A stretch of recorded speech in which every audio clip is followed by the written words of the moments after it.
ശ്രീകുമാർ മനയിൽ, ഇനി ശശി തരൂരിനെ കോൺഗ്രസ് എങ്ങനെ സഹിക്കും? ഇവിടെ ഈ ക്യാപ്റ്റൻസി സ്വയം പ്രഖ്യാപിച്ചു എന്നുള്ള കാര്യം ഒന്ന്, അതോടൊപ്പം തന്നെ അടിയന്തരാവസ്ഥയെ അതിരൂക്ഷമായി വിമർശിച്ചുകൊണ്ട് രംഗത്തെത്തിയിരിക്കുകയാണ് ശശി തരൂർ.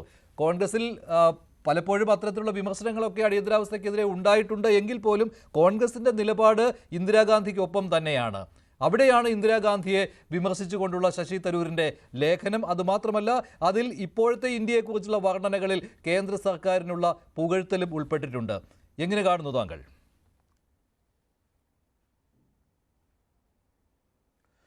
മഞ്ജുഷ, ഇതേ നമ്മുടെ ഈ ജൂനിയർ മാൻഡ്രാക്ക് സിനിമയിൽ ഈ ജഗദീഷ് ശ്രീകുമാർ അവതരിപ്പിക്കുന്ന ഒരു കഥാപാത്രമുണ്ട്. എന്നെ എങ്ങനെയെങ്കിലും ലോക്കപ്പിലാക്കൂ എന്ന് പറഞ്ഞ് അദ്ദേഹം നടു റോട്ടിൽ പായ വിരിച്ചു കിടക്കും, പോലീസുകാരനെ തെറി വിളിക്കും, ചോദിക്കാൻ വരുന്നവനെ തല്ലും. പക്ഷേ പോലീസ് അദ്ദേഹത്തെ പിടിച്ച് ലോക്കപ്പിലിടില്ല. അപ്പോൾ എങ്ങനെയെങ്കിലും ഒന്ന് അറസ്റ്റ് ചെയ്ത് ലോക്കപ്പിലിടും എന്ന് പറഞ്ഞ് അലറി വിളിച്ചാണ് അദ്ദേഹം റോഡിൽ കൂടെ നടക്കുന്നത്. ഏതാണ്ട് അതുപോലെ തന്നെയാണ് ഈ ശശി തരൂരിൻ്റെ ക്യാരക്ടർ എന്ന് എനിക്ക് തോന്നുന്നു. എങ്ങനെയെങ്കിലും കോൺഗ്രസിൽ നിന്ന് തന്നെ പുറത്താക്കൂ എന്ന് വളരെ വിഷമിച്ച് വളരെ ശബ്ദമുയർത്തി പറഞ്ഞാണ് അദ്ദേഹം ഇപ്പോൾ ഡൽഹിയുടെ തെരുവീതികളിൽ നടക്കുന്നതെന്ന് എനിക്ക് മനസ്സിലായത്. അതുകൊണ്ടാണ് അദ്ദേഹം ഇപ്പോൾ ഈ ഘട്ടത്തിൽ അടിയന്തരാവസ്ഥയ്ക്കെതിരെ പെട്ടെന്നൊരു ബോധോദയം ഉണ്ടായതും അതിനെതിരെ ഒരു ഓൺലൈനിൽ പ്രൊജക്ട് സിൻഡിക്കേറ്റർ ഓൺലൈനാണെന്ന് എൻ്റെ വിശ്വാസം, അതിൽ ലേഖനം എഴുതി പ്രതിഷേധിച്ചതും.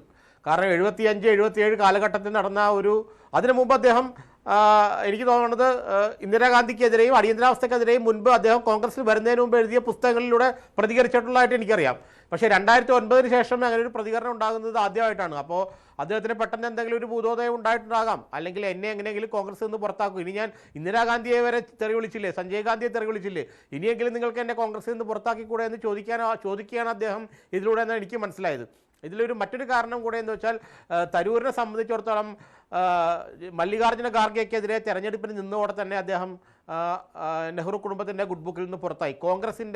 കോൺഗ്രസിൽ നമ്മൾ എനിക്ക് തോന്നുന്നു 78-ന് ശേഷമെങ്കിലും നെഹ്റു കുടുംബത്തിൻ്റെ താല്പര്യങ്ങൾക്കെതിരെ നിൽക്കുന്ന ഒരു വ്യക്തിക്ക് കോൺഗ്രസ് സ്ഥാനം ഉണ്ടാവില്ല എന്ന് ശശി തരൂരിനും മറ്റുള്ളവർക്കും അറിയാം. ഇനി നിങ്ങൾ ഇതാണ് കോൺഗ്രസ് നശിപ്പിക്കുന്നത്, അതാണ് നെഹ്റു, ഇതൊക്കെ പറയാം, പുറത്തുനിന്ന് പറയാം. പക്ഷേ അടിസ്ഥാനപരമായിട്ട് നെഹ്റു കുടുംബത്തിൻ്റെ താല്പര്യങ്ങളെ, അല്ലെങ്കിൽ ഇപ്പോൾ രാഹുൽ ഗാന്ധിയുടെയും പ്രിയങ്കയുടെയും താല്പര്യങ്ങളെ കോൺഗ്രസിൽ നടക്കൂ. അപ്പോൾ അതിനെതിരെ വിമർശനങ്ങളെ BJP അതിരൂക്ഷമായി വിമർശിച്ചുകൊണ്ടിരിക്കുന്നത് നെഹ്റു കുടുംബത്തെയാണല്ലോ. അതിങ്ങ് വന്ന് രാഹുൽ ഗാന്ധിയെയും പ്രിയങ്ക ഗാന്ധിയെയും വരെ. അപ്പോൾ നെഹ്റു കുടുംബത്തെ BJP ഏത് രീതിയിൽ ആക്ഷേപിക്കുന്നു അതിന് സമാനമായ രീതിയിൽ, അതിന് കുടപിടിക്കുന്ന രീതിയിൽ തന്നെയാണ് തരൂരിൻ്റെ ഈ വിമർശനവും വന്നിരിക്കുന്നത്. അടിയന്തരാവസ്ഥയെക്കുറിച്ച് BJPയുടെ നിലപാടാണ് തരൂർ എഴുതിയിരിക്കുന്ന ലേഖനത്തിലും പ്രതിഫലിക്കുന്നത്. സംശയമില്ലാത്ത കാര്യമാണല്ലോ. അല്ല, അടിയന്തരാവസ്ഥയെക്കുറിച്ച് തരൂരിന് കോൺഗ്രസിൽ വരുന്നതിന് മുമ്പുള്ള നിലപാട് തന്നെയാണ് ഈ നിലപാടും. അടിയന്തരാവസ്ഥയെക്കുറിച്ച് കോൺഗ്രസിൽ 2009 അദ്ദേഹം സ്ഥാനാർത്ഥിയാവുന്നതിന് മുൻപേ തന്നെ അദ്ദേഹത്തിന് നിലപാടുണ്ടായിരുന്നു. അത് അദ്ദേഹത്തിൻ്റെ ലേഖനങ്ങളിലും പുസ്തകങ്ങളിലൊക്കെ അദ്ദേഹം വിവരിച്ചിട്ടുണ്ട്. അതേ നിലപാട് തന്നെയാണ് 2009 മുതൽ 2025 വരെ ആ നിലപാടിന് അദ്ദേഹം അവധി കൊടുത്തിട്ട് 2025 ഇനിയിപ്പോൾ കോൺഗ്രസിൽ ഒരു കാരണവശാലും അദ്ദേഹത്തിന് സൂചി കുത്താനുള്ള ലഭിക്കില്ല എന്ന് കണ്ടപ്പോൾ ആ നിലപാട് പൊടി തട്ടി പുറത്തെടുത്തു എന്ന് മാത്രം. അദ്ദേഹം ഒരിക്കലും ഒരു കോൺഗ്രസിൻ്റെ ഐഡിയോളജിക്കലി കോൺഗ്രസ്സുകാരനായിരുന്നില്ല ശശി തരൂർ എന്ന് എല്ലാവർക്കും അറിയാം. പക്ഷേ ചില പ്രത്യേക സാഹചര്യങ്ങളിൽ നമ്മൾക്ക് ഇപ്പോൾ എന്തുകൊണ്ടാണ് BJP ഡോക്ടർ APJ അബ്ദുൽ കലാമിനെ പ്രസിഡന്റ് സ്ഥാനാർത്ഥിയായിട്ട് വെച്ചത്? അദ്ദേഹം BJPയുടെ RSന്റെ ഐഡിയോളജിയെ സബ്സ്ക്രൈബ് ചെയ്യുന്ന ആളൊന്നുമല്ല, ഫോളോ ചെയ്യുന്ന ആളൊന്നുമല്ല. അപ്പോൾ ചില സമയത്ത് രാഷ്ട്രീയ പാർട്ടികൾക്ക് അങ്ങനെ ഒരു നിലപാടെടുക്കേണ്ടി വരും. അങ്ങനെ വന്നുപെട്ട ഒരാളാണ് ശശി തരൂർ എന്ന് പറഞ്ഞത്. പക്ഷേ ഇവിടെ പ്രശ്നം, നിങ്ങളൊരു കാര്യം മനസ്സിലാക്കേണ്ടത്, കേരളം പോലുള്ള വളരെ ഹിപ്പോക്രൈറ്റ് ആയിട്ടുള്ള മധ്യവർത്തി സമൂഹത്തിൽ മാത്രമേ ശശി തരൂരിനെ പോലത്തെ ഒരു ഫിഗർ ഓടുകയുള്ളൂ. കോൺഗ്രസ് നേതൃത്വത്തിൽ അറിയാം, കേരളം വിട്ടുകഴിഞ്ഞാൽ പിന്നെ അദ്ദേഹത്തിനുള്ള ഈ ജനങ്ങൾക്കിടയിലും മറ്റാളുകൾക്കിടയിലുള്ള അദ്ദേഹത്തെ എത്ര കണ്ട് ഒരു ആരാധക വൃന്ദം ഉണ്ടെന്നൊക്കെ ഉള്ളത് നമുക്കറിയാം. അപ്പോൾ കേരളത്തിൽ മാത്രം ഒതുങ്ങി നിൽക്കുന്ന ഒരു വിശ്വപൗരനാണ് യഥാർത്ഥത്തിൽ ശശി തരൂർ. കേരളം വിട്ട് ഒരു സംസ്ഥാനത്തും അദ്ദേഹത്തിന് ഒരു രാഷ്ട്രീയ നേതാവ് എന്നുള്ള നിലയിൽ അംഗീകാരമില്ല. ഇത് നമ്മൾ മനസ്സിലാക്കണം. അപ്പോൾ അദ്ദേഹം എന്താ പറയുക, കേരളം പോലെ ഒരു 14 ജില്ലകളിൽ മാത്രം ഒരു പ്രതിച്ഛായ നിർമ്മാണം നടത്തി മുന്നോട്ട് വന്ന് താൻ മിഡിൽ ക്ലാസിൻ്റെയും അല്ലെങ്കിൽ ആഗോള കേരളത്തിലെ വിശ്വപൗരന്മാരൊക്കെ വളരെ ചുരുക്കമാണ്. പക്ഷേ നമ്മൾ കേരളം വിട്ട് തമിഴ്നാട്ടിലെ ധനകാര്യമന്ത്രിയായിരുന്ന ആൾ തന്നെ വിശ്വപൗരനാണ്. അദ്ദേഹം ഇപ്പോൾ സ്ഥാനത്ത് മാറി, മറ്റേ പളനിവേൽ രാജൻ്റെ മകൻ. അങ്ങനെ കർണാടകയിൽ പോയി കാണാം, മഹാരാഷ്ട്രയിൽ കാണാം. കേരളത്തിലാണ് വിശ്വപൗരന്മാർ കുറവുള്ളത്. കാരണം നമ്മുടെ വിദേശം എന്ന് പറഞ്ഞാൽ ഗൾഫ് മാത്രമാണ്, അതുകൊണ്ടാണ് അങ്ങനെ പറ്റിപ്പോയത്. അപ്പോൾ VK കൃഷ്ണമേനോന് ശേഷം നമുക്കൊരു വിശ്വപൗരനില്ല. അപ്പോൾ ഇത് നികത്താനാണ് ശരിക്കും പറഞ്ഞാൽ ഈ തരൂർ ശ്രമിച്ചത്. പക്ഷേ ഈ പറഞ്ഞ പോലെ കേരളത്തിലെ കോൺഗ്രസ് തരൂരിന് സൂചി കുത്താൻ കൊടുക്കില്ല.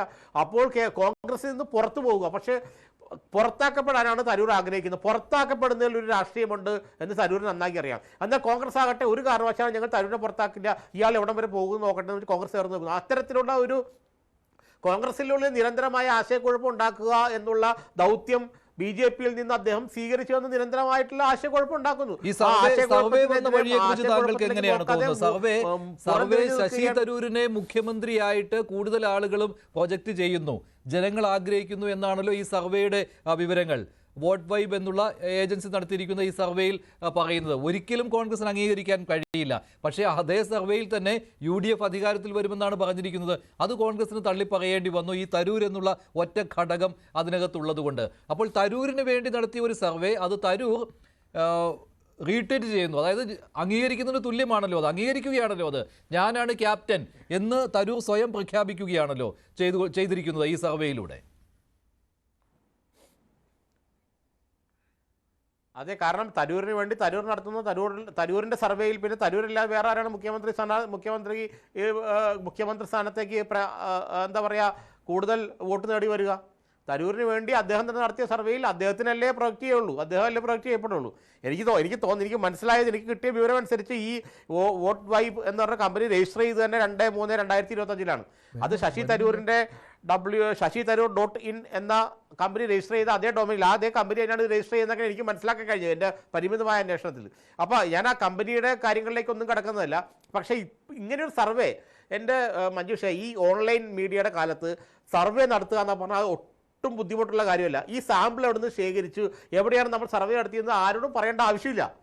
ഇപ്പം നിങ്ങൾ നാളെ മഞ്ജുഷിൻ്റെ ഒരു സ്ഥാപനം ഉണ്ടാക്കിയിട്ട് സർവേ നടത്താം. മഞ്ജുഷിന് പിണറായി വിജയൻ 3-2 വർഷത്തോടെ അധികാരത്തിൽ വരും. നിങ്ങൾ എവിടെ പോയി, എവിടെ സാമ്പിൾ എടുത്തു, ആരെ പോയി കണ്ടു, ഇതൊക്കെ ജനങ്ങളോട് വെളിപ്പെടുത്തേണ്ട കാര്യം നിങ്ങൾക്കില്ല.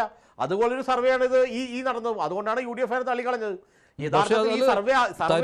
പക്ഷേ അതിനെ അംഗീകരിച്ചു എന്നുള്ള സർവേ ആരും അത്ര മൈൻഡ് ചെയ്തിരുന്നില്ല. ഈ സർവേ ആരും അത്ര മൈൻഡ് ചെയ്തിരുന്നില്ല. പക്ഷെ തരൂർ അതിനെ ട്വിറ്ററിൽ മറ്റൊരാളാണ് ED മാത്യു എന്നൊരാൾ അത് പങ്കുവെച്ചപ്പോൾ അത് അതേപടി തന്നെ ട്വിറ്ററിൽ റീട്വീറ്റ് ചെയ്യുകയാണ് ഉണ്ടായത് തരൂർ. അതുകൊണ്ടാണല്ലോ ഇത് വാർത്തയായത്. അത് തരൂർ അതിനെ അംഗീകരിച്ചു. അല്ല അതിലിപ്പോൾ ഇല്ല, ഞാനൊരു സർവേ നടത്തിയിട്ട് മഞ്ജുഷാണ് കേരളത്തിലെ ഏറ്റവും മികച്ച മാധ്യമപ്രവർത്തനം എന്ന് പറഞ്ഞാൽ മഞ്ജുഷ അത് ഞാനല്ലാന്ന് മഞ്ജുഷ പറയൂ? ഇത്രയോ കാര്യമുള്ളൂ. ഇപ്പോൾ ശശി തരൂരാണ് മുഖ്യമന്ത്രിയാവാൻ യോഗ്യൻ എന്ന് പറഞ്ഞാൽ ഞാൻ യോഗ്യനല്ലാതെ തരൂർ എങ്ങനെ പറയും? അത് വളരെ കോമൺ സെൻസിൻ്റെ സംഭവം മാത്രമേ അതിനകത്തുള്ളൂ. അപ്പോൾ ശശി തരൂർ റീട്വീറ്റ് ചെയ്തു. കാരണം വെച്ചാൽ അയാളെ മുഖ്യമന്ത്രി സ്ഥാനത്തേക്ക് പ്രൊജക്ട് ചെയ്ത് കാണിക്കുന്ന ഒരു സർവേയിൽ അയാൾ 27% വോട്ട് നേടി 1-ാം സ്ഥാനത്ത് വന്നു. ഓക്കെ, അത് ഞാൻ റീട്വീറ്റ് ചെയ്യുന്നത് എന്താണ്? അത് മാത്രമേ ഉള്ളൂ അതിനകത്തുള്ളൂ. അപ്പോൾ ആ സർവേയുടെ പിന്നാമ്പുറ രഹസ്യങ്ങളിലേക്ക് പോകുമ്പോഴത്തേക്കും അതിൽ അത്ര കണ്ട് എന്താ പറയുക ഒരു ആരോഗ്യകരമാണോ, അത് അത്ര കണ്ട് ആധികാരികമാണോ എന്നൊക്കെ ഉള്ളത് നമുക്ക് ചിന്തിക്കാം. അത് BJP കേന്ദ്രങ്ങളാണ് ആ സർവേക്ക് പിന്നിലുള്ളതെന്നുമാണ് കോൺഗ്രസിന്റെ ഇപ്പോഴത്തെ നിലപാട്. രമേശ് ചെന്നിത്തല അത് പരസ്യമാക്കി പറയുകയും ചെയ്തു. ശ്രീ ഷാബു